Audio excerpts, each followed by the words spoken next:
ગત ઓગસ્ટ 2024માં માર્ગ અને મકાન વિભાગ સહિત તાલુકા વહીવટી તંત્ર દ્વારા સુપ્રીમ કોર્ટમાં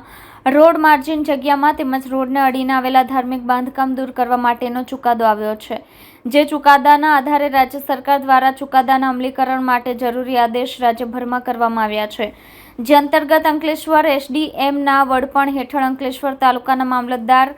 TDOPWD હાઈવે ઓથોરિટી અને જિલ્લા પંચાયત માર્ગ અને મકાન વિભાગ પાસે આવા બાંધકામોની વિગતો મેળવી હતી અને 12 થી વધુ રોડ માર્જિનમાં આવતા દબાણ અંગે જે તે ધાર્મિક સ્થળ સંચાલકને નોટિસ પાઠવી હતી, જે બાદ પણ વધુ નોટિસ તંત્રએ પાઠવી હતી. ગત 2 એપ્રિલના 2025ના રોજ નોટિસ પાઠવી હતી અને બીજા દિવસે 3 એપ્રિલના રોજ જ અંકલેશ્વર એસડીએમ અને મામલતદાર દ્વારા ગિરનાર સોસાયટી પાસે આવેલા રામદેવ પીર બાબાના મંદિર, જે અંકલેશ્વરથી રાજપીપળા સ્ટેચ્યુ ઓફ યુનિટીને જોડતા માર્ગમાં આવી રહ્યું હતું, તે અંગે સ્થળ તપાસ કરી હતી. જેના 12 દિવસ બાદ અંતે ગત રાત્રિના અચાનક જ વહીવટીતંત્ર દ્વારા ઓપરેશન ડિમોલેશન ધાર્મિક સ્થળે હાથ ધર્યું હતું અને બંને સ્થળે ધાર્મિક આસ્થાને ધ્યાનમાં લઈને પૂજા વિધિ કરી હતી. સૌપ્રથમ અંકલેશ્વર શહેરમાં રાત્રે 11 વાગ્યે ગાયત્રી મંદિર પાસે અને બીજી તરફ હરિઓમનગર મીરા ઓટો ગેરેજ પાસે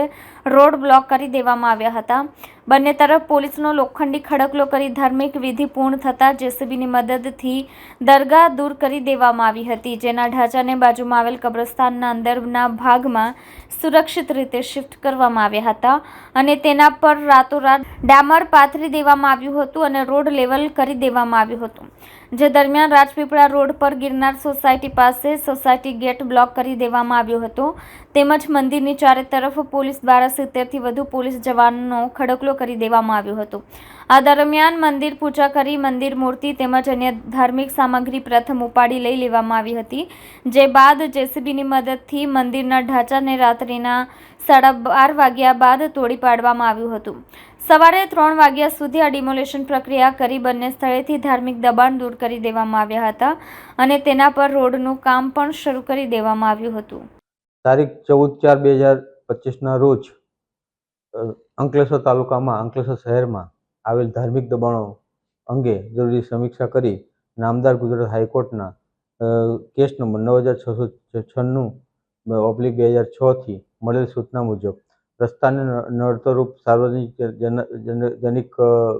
જગ્યાએ જે ધાર્મિક દબાણો આવેલ હોય તો તેને દૂર કરવા સૂચના થયેલ છે.